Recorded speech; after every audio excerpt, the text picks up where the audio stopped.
saí. Eu não me lembro se foi abril, maio ou setembro. Dei rédeas ao coração, coração desesperado, coração apaixonado. Eu estava amargurado com tanta desilusão. Tive medo da madrugada, depois de uma noitada, bebendo todas pra esquecer. Meus passos eram incertos, tudo era deserto nas ruas do padecer. Padecer que não doía e já era um novo dia.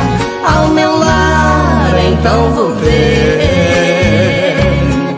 Minha casa, minha rua, meus amigos me olharam como inimigo a perguntar por onde andei. Quando rompeu a manhã daquela noite de orgia, eu já não estava mais sozinho. A saudade me fazia companhia.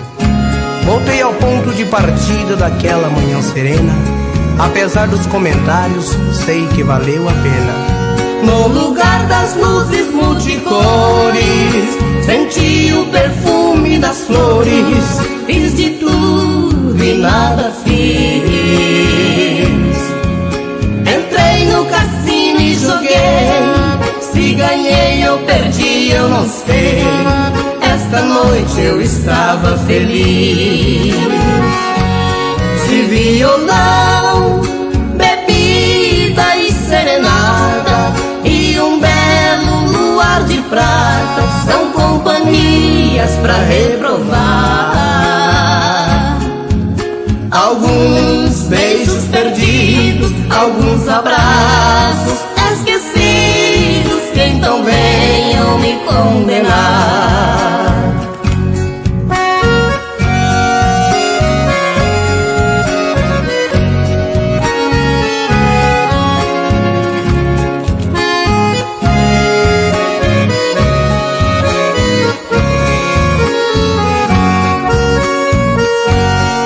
Padecer que não doía e já era um novo dia. Ao meu lar então voltei.